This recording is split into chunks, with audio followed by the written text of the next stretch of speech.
Hello everybody and welcome to another StarCraft 2 commentary. I am whysodog, bringing you a Zerg versus Terran. I've been doing a lot of ZVZ and a lot of ZVP lately, so I decided to give you a Zerg versus Terran. I don't actually know if that's true. I just read a comment and someone said I haven't done a ZVT in a while, so that's what I'm doing. In the top right, we have myself, vilePsY, as the red Zerg. In the bottom left, we have whysodog. whysodog, man, in the bottom left. I already said that. As the blue Terran, I don't know who this guy is. I don't know if he's any good. But this was a diverse game, so I decided to cast it. This was played on my stream this morning, twitch.tv/whysodog. If you want to watch the stream, I stream starting around 10 to 11 a.m. Pacific time, a couple days a week. If you want to know when I am streaming, you can follow me on Twitter or Facebook at whysodog. And I want to make a very important announcement. Today, Friday, the 2nd of September, I am casting in the 2v2 Prodigy StarCraft League featuring tons of awesome teams. We've got Complexity, we've got FXO, we've got some Korean teams, we've got some teams who bulldoze through the open bracket to to win a spot in it as well. So make sure to check that out. I've got that in the description as well. It's going to be a lot of fun. I'm casting with whysodog, and I think Pain User and HD will be casting day 3 of it. I'll be casting Friday and Saturday, so please check that out and support whys's first live casted tournament. Yes, indeed, it is my first live tournament. I'm a bit nervous, I'm not going to lie.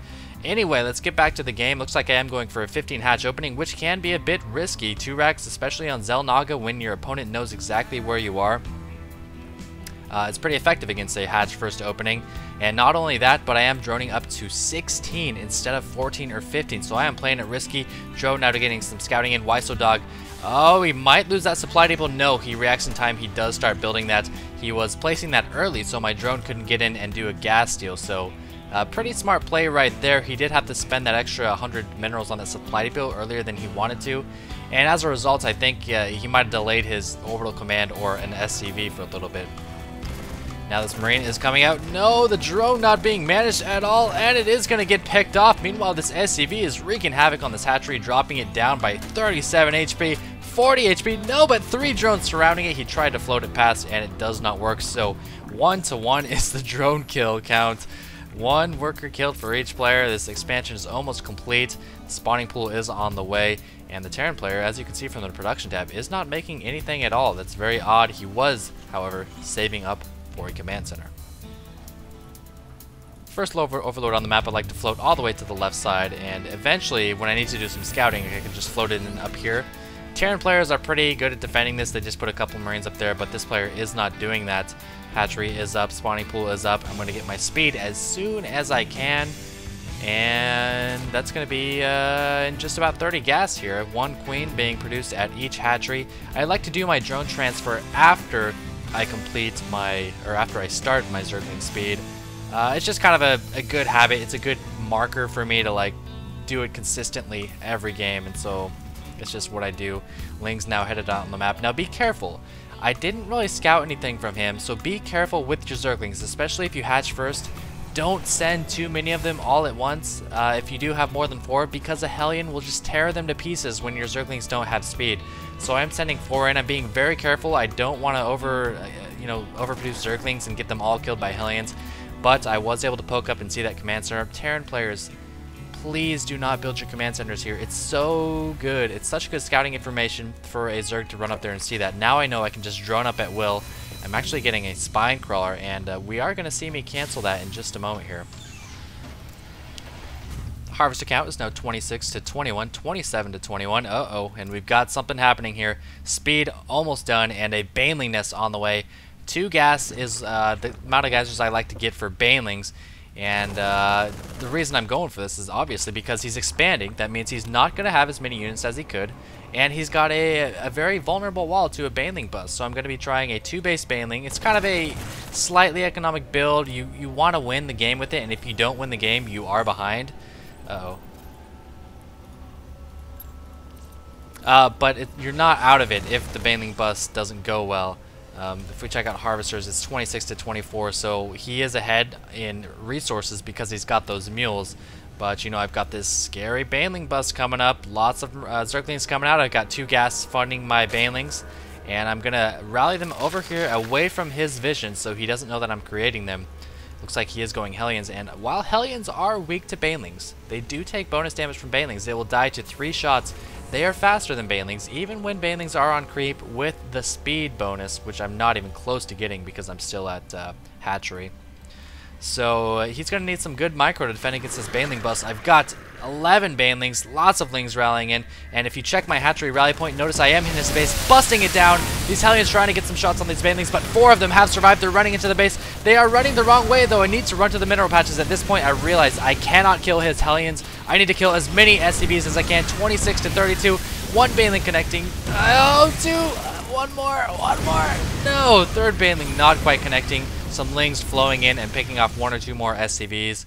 Now I did a little bit of damage, but I really wanted to kill him. He's got so many Hellions. They have Blue Flame, and all I have are Zerglings and Lings. I'm not going to take the risk. I'm going to transfer every single drone I have to my main. I know that he's going to come after me now. He's got to after that attack. Throwing down my Roach Warren and trying to block as best I can with 2 Evolution Chambers and the Queen. So while I'm not mining off of this base, at least my drones are safe for the time being until my roaches get done. And I'm actually curious as to why he didn't attack. He didn't move in. He didn't really see that I was blocked off or anything like that, but he didn't move in. Now he's moving in, but he's on the creep, and my Lings are going to get a surround, a full surround. Oh my gosh, that's not what you want to happen when you've got Blue Flame against Zerglings. A very fortunate surround for me, able to even the game back up. I think if he went in with those Hellions the first time around and tried to push up here, maybe kill the Queen, he would have been a lot better off. Now it's kind of in trouble. It's 32 to 27. I am ahead on the drone count, but you know, he's got those Blue Flame, and I'm just now getting my roaches out. Once again, moving my drones to my main because I see these Hellions with these Overlords, and I'm kind of afraid. I don't want to get them toasted. All I have is Zerglings right now, and in he comes, and I think he realizes, yeah, Psy must have transferred. Not really much I can do against that, and a Roach popping out just in time. This Queen's like, thank God! And the Roach will shoo away those Hellions. Very nice creep spread. Very, very nice creep spread. And you gotta remember, creep spread, not just good for movement, but it's one of the best stalling utilities you have, because Terran players oftentimes, when they're doing a big push, they'll run up here, they'll see creep, and they'll get scared. So they will wait for scan, they'll destroy creep tumors. They'll move up, they'll wait for scan, destroy creep tumors. And it's a great stalling mechanism. And of course vision and movement speed, so do not underrate the value of creep tumors. And there's the scan. He's going to try to take him out early with these Hellions. These Roach is going to move on down and shoo those Hellions away. If you check out the unit count, he's got 6 Hellions and now 9 Marines, I'm sorry. And the harvester count is at 33 to 35. I think I'm overproducing Roach at this point. You can see I'm getting 3 more Overlords, and I've made a lot of Roaches. I've got about 11 Roaches. And the reason I'm doing this is because games like this, they kind of throw you off. When you have weird strategies going on, when you have me busting in with Banelings, not really sure how many workers I killed or what kind of tech he has, you tend to lose your sense of the game. And so you might overproduce drones, you might overproduce Roaches, just not play as best as you can. And in this case, I feel like I am overproducing Roaches. If you check out the units, I've got 13 Roaches. It's just 10 Marines and 1 tank.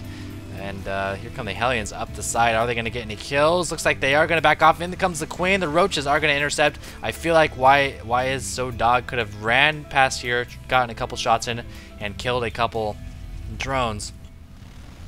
If there's one unit you don't want to be conservative with, it's definitely Hellions. They are expendable as long as you kill, you know, 1 or 2 drones with each of them. I feel like that's a good trade, especially against Zerg, who value their harvesters so much compared to other races.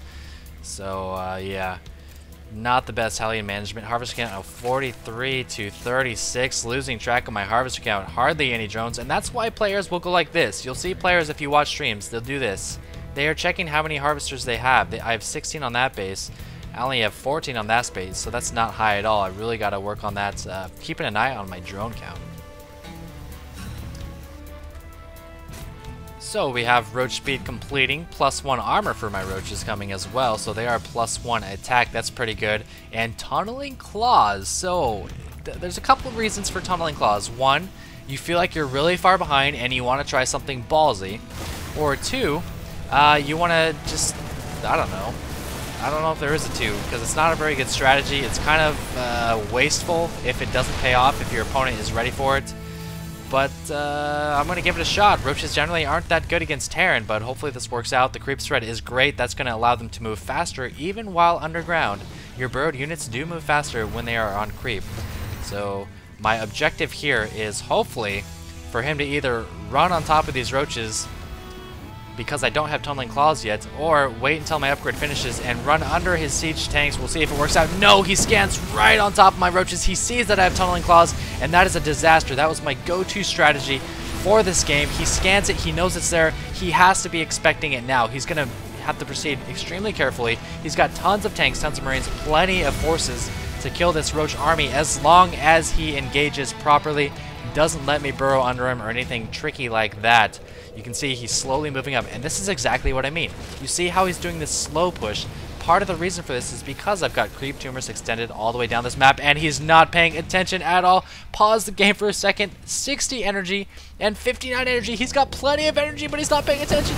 And the roaches unburrow on his tanks, taking out 5 of them almost instantly. +1 roaches, only taking 4 damage from each marine, and a nice concave on these marines. That's what burrow will get you. Taking every single one of those tanks, every single one of the marines out with minimal losses. He's lost 1,300 more resources than me. And in I go for the kill shot. You can see I'm mixing up my roaches and my drones. At this point, it seems like you just want to do one or the other. Either go for it, go all in with all roaches, or just go mass drone, mixing it up. Probably not the best thing to do in this situation. It doesn't look like it'll matter. 1-1 roaches busting down both of those bunkers. And now just killing so many SCVs. Harvester getting a 45 to 43. More roaches reinforcing the creep. Allowing those roaches to reinforce so darn fast, man. And trying to burrow with some burrow micro. These weak roaches. And of course you want to unburrow them once they regain their health. And there's the liftoff. He even had a third base that he was trying to lift off. 11 more roaches on the way. Now I'm not even worrying about drones, man. I just want to finish this guy off with mass roaches. Gonna kill a lot of supply depots. Now the smart thing to do in this situation would just to move up into the main, get inside of his infrastructure, and just win the game. But actually, while I was streaming, I was like, you know what, this game's over. I just want to get a bunch of roaches and just have fun and kill all his buildings. So that's exactly what I was doing, and hopefully it doesn't end up biting me in the ass, because Terran, when they turtle, man, if you attack into a turtling Terran, it can be a disaster. Here comes that third base, just in case you want to play it safe. Supply count now 152 to 55. Of course, these roaches do have burrow still. I don't see a turret. He's only got 1 command center. It's got 44 energy. If he lands this one or lands only this one actually. If he lands this one and scans, he will be able to see it. In come the roaches. That supply depot is up, though. I don't know if I'll be able to kill that in time. I'm going to have to unburrow something to kill it.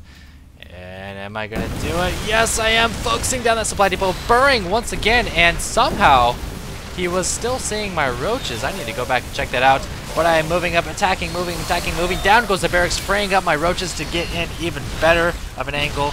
And 1 tank left, 0 tanks left. Just a single marauder shooting away. A couple of marines in the back, stimming up. But remember, these roaches do have that +1 upgrade. And again, he's able to see it. This turret is in range of it. These roaches up here cannot be seen, however. They're going to heal up a bit, unburrow, go in, try to finish off these marauders, these slow marauders that really need a sim, and a corruption on the command center to clutch the victory. It was all about you, Overseer. Good shit, man. Good shit. I hope you guys enjoyed that. I just want to go back real fast and see how he saw my roaches after I killed that initial supply depot. Okay, so I killed the supply depot. I have a feeling I didn't burrow them all. Does he have any detection? Yeah, there we go. I've got 1 little roach. You right there, you just got all your friends killed. Watch this. He just got all his friends killed because he refused to burrow. What a little dick, man. Fucking asshole. Thanks for watching.